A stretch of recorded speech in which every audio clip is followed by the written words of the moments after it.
Good morning, folks. Ben's World, Ben's TV, a lovely wintry down here in the south and down here in Karatani. Lovely, lovely, lovely out here. Beautiful, in fact. You've got to be locked down. There are worse places to be. Uh, there are, however, this morning a number of things which are bugging the shit out of me. Um, I've it's been one of this morning. It's all information, and of course, people at home, so they're kind of reaching out, and my information input's about 10 times what it is normally. But it's still, thank you all for the information which you are sharing me. Okay, so what we have is situations where this morning 1,000 policemen gathered, head of the little assembly, all together, all come from homes, one big bubble, and then that bubble went out into the community, and the photos that we're seeing is of police that are not actually keeping their distance. They're not wearing protective equipment. They're not wearing face masks. Basically, the police are showing absolute contempt for the safety protocols. Now, originally, I thought that was because they weren't getting the kits, but one of the things that was posted to me is from a person connected to the source lines. So the Dunedin police received 240 kits. Each kit allows them to provide them with enough material for 4 weeks, and pretty much, well, from what we're seeing out there, is they're not even bothering to put the shit actually on. So they're running around expecting us, to pay attention and be careful. You can't go for a walk on the beach. You can't go out into your dinghy. All these things about which are basically about the messages. Listen to us. Do as we say. We're the only ones that have got the authority. And if you don't do what you say, we're gonna be big naughty policemen. And it's just it's a real bully attitude. And frankly, I think it's about time that we actually started to give the police shit about this, and that means giving the media shit. It means giving the Prime Minister shit.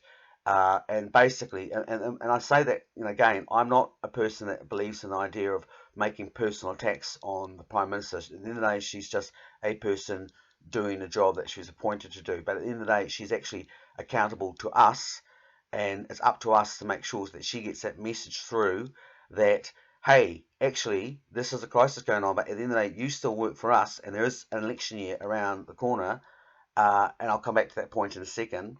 But those, at the same time, what we're seeing is we put out photos out there of basically the police inside the service stations. They're all inside the service station, getting to be warm, and sticking to each other, and basically at the same time that toilets have been locked down, we're posting this actually out.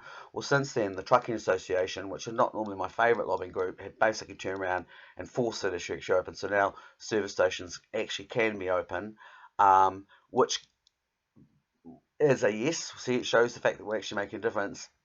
At the same time, it wasn't an issue about the service stations being open. It was about basically making sure that the standards were actually for both sides. At the end of the day, there's no point having an isolation anti-pandemic policy when you actually have police running around actually being the worst vector out there. So that's one really, really important factor.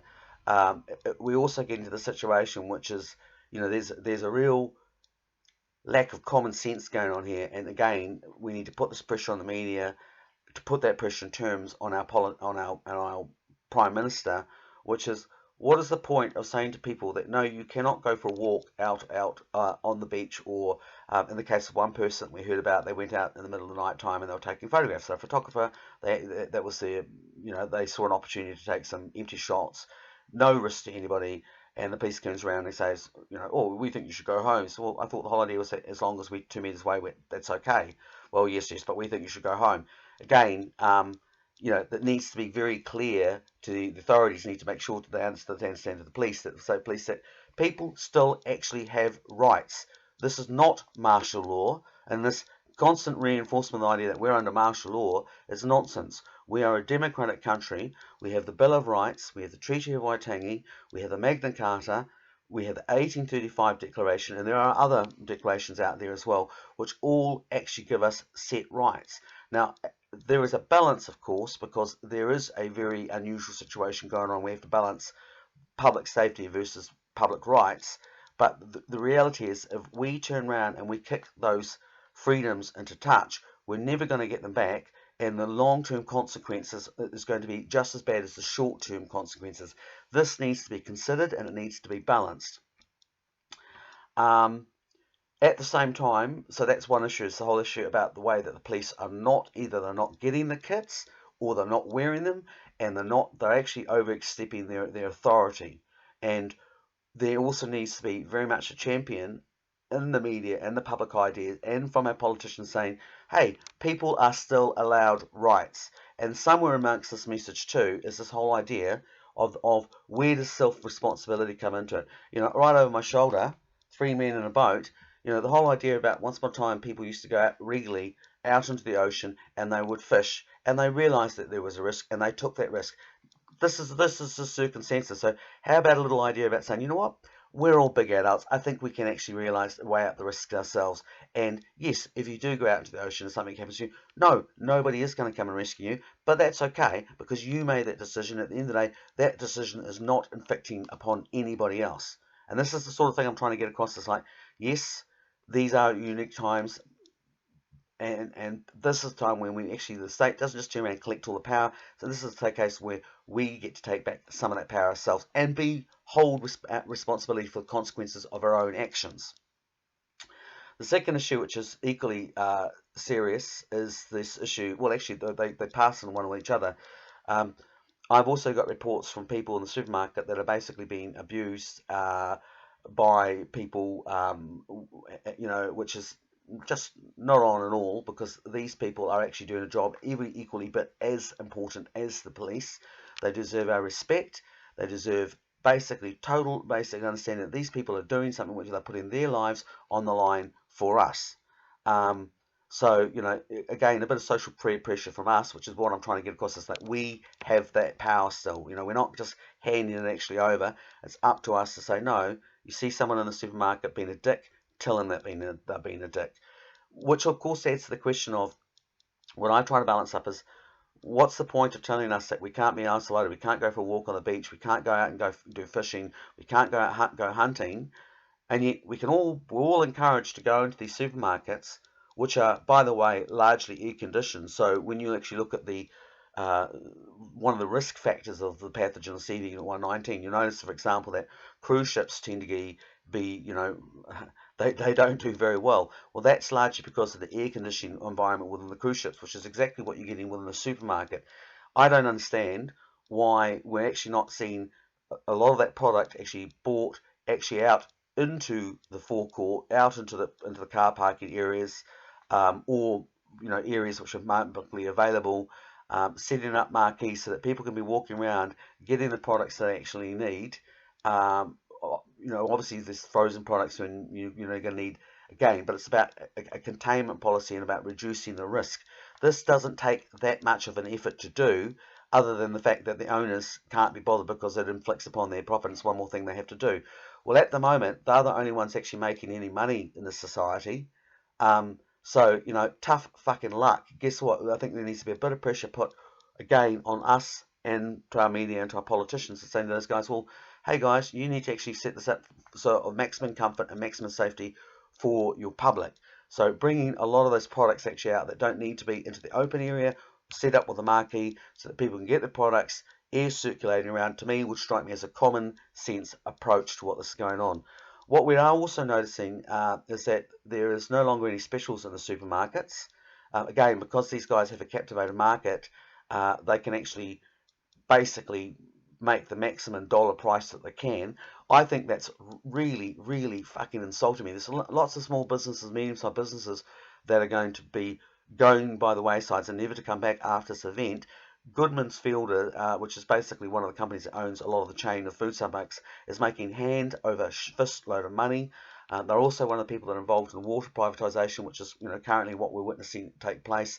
These guys are going to come out of this much wealthier, much more powerful. That's not right in a democracy either. I would seriously question, where is the discussion about what's happening with food and vegetables, with things like GST? Certain products, I believe, should also only be sold at a cost rate with possibly a 10% or 15% profit margin still being returned. So, we are still a democratic capitalist society. We're not saying, no, you can't not make money, but this shouldn't be allowed to use an excuse to price gouge at the expense of the public, which is actually what's going on.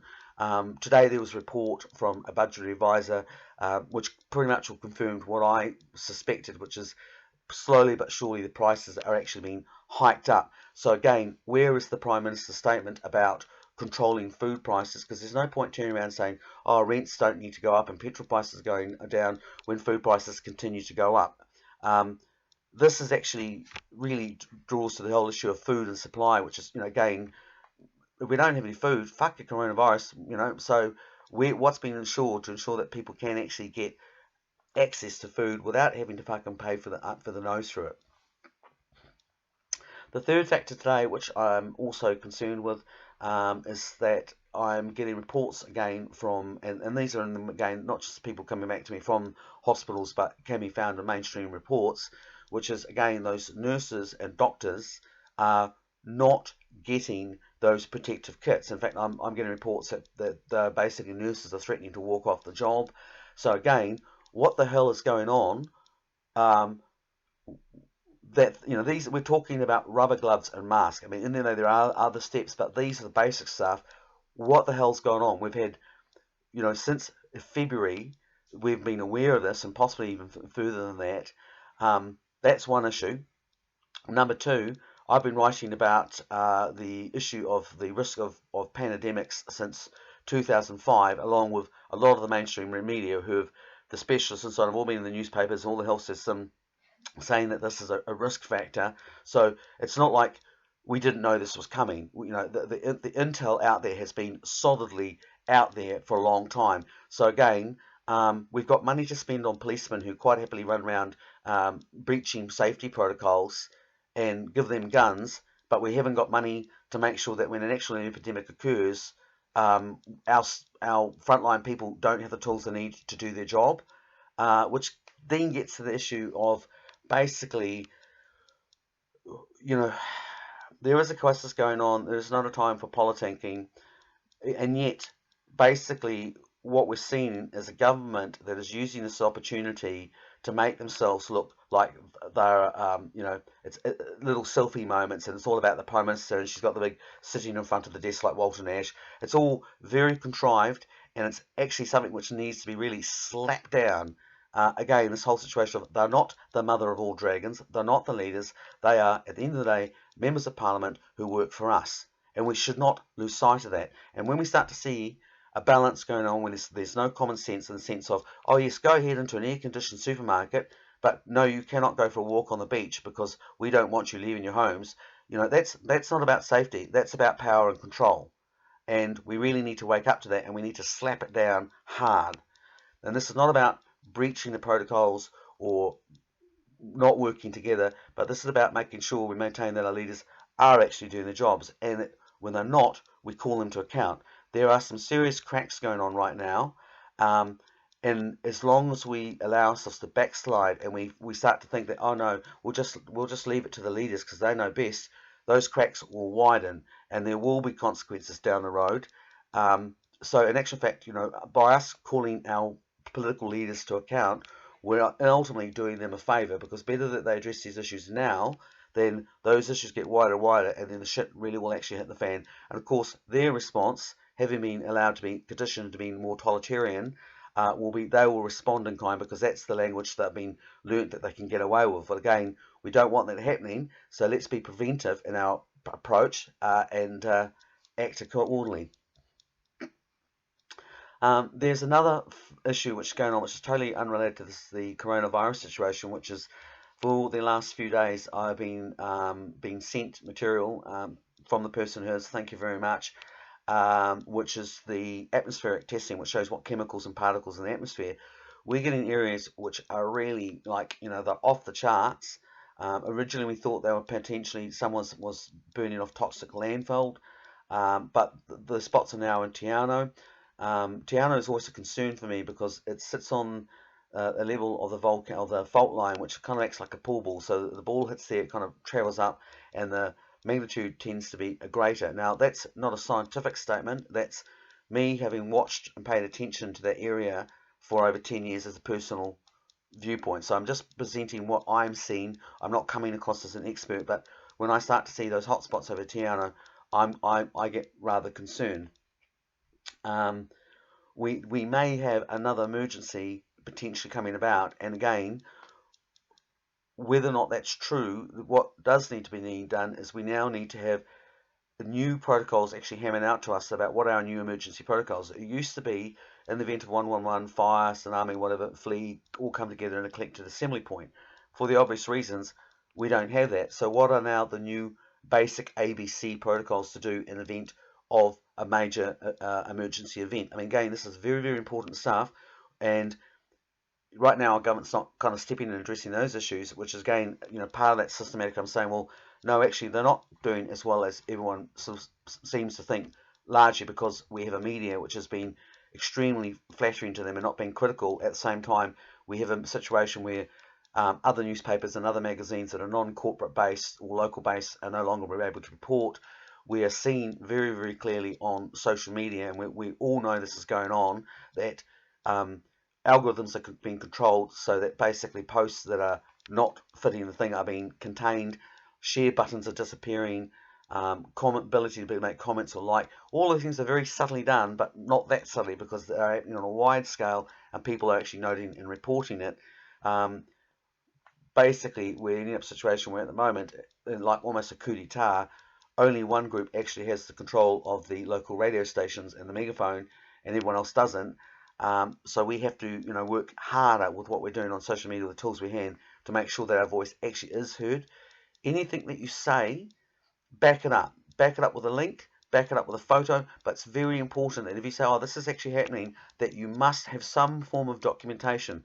We saw in the case of the service stations being locked down, that got changed largely because people were taking photographs of that, and that was going on social media, and multiple people were doing it. So they're still being citizens journalists, and good on you. But it's only with evidence can we make those changes and make those media and actual authorities actually listen to us. Just saying stuff on social media isn't going to cut it. And again, it's very good to see that in the vein of what's going on, um, it's very interesting to see that a lot of the people pre-coronavirus that are very socially active, who are normally quite passionate and very, assertive in their viewpoints, have pulled it back, and they're being much more um, mindful about what they say and thinking about, well, you can't just, say things that get people wired up, because that's going to make you look like a dick, and it's not going to wield you any sympathy. And so we're starting to see some real fire discipline in the line, which is again really, really important, and good on you. It's some of our newbies that are coming through that this is all new to them, and they're getting excited. So again, just don't get engaged in that. Just calm them down, talk to them. But it's very important that when we critique our situation, that we make it clear that we actually are coming from a viewpoint of facts and from a viewpoint of calm. Because if you're getting angry or emotional, that's what people pick up on. You can see just, huh. So I think that will do for today, because I've got a lot to say. I'm still, the last thing I will actually add on is I'm still looking at the whole issue of the virology infection, about trying to work out whether or not this thing is the scale at which they're saying. I genuinely think there is, put it this way, from my viewpoint, until I'm actually satisfied that I processed all the material, and that I'm actually, you know, um, personally, safety-wise, convinced that, um, what I'm basically saying is, until I've actually read all the material and processed what I'm actually doing, I'm not going to turn around and say, no, no, this is not a risk. There are too many lives at stake, and that would be irresponsible to do it. I do have serious questions. I do question about the fact that we continue in New Zealand. We're not testing, we're not testing, we're not testing. Even today, we look at the current figures. I think are now about they're about 515, but then they go 57 recovered. So why not actually report those figures as 450, and give people a situation, so we understand that, well, this is where the risk actually is, instead of, bumping it up, again, adding to this whole scaremongering and fear porn, which makes people rush off and go, oh my God, government, look after us. Whereas if we can turn around and actually see that that figure is actually, what it is realistically, we've got an idea about what was the threat, and was the response adequate to it. Because, of course, after the situation, when this is all coming down, there's no way in hell that the powers that be are going to turn around and come back and say, oh no, actually we overreacted. So it's again behooves us to actually have those discussions in a logical, calm way, so that come the other end of this, that we turn around and we hold our governments accountable for how they reacted to it, and we don't just give them a free pass, and we don't turn around and be delusional, act their scene like, oh yes, when I survived the World War II London bombings, for fuck's sake, guys, you're sitting in front of a television's sake, okay?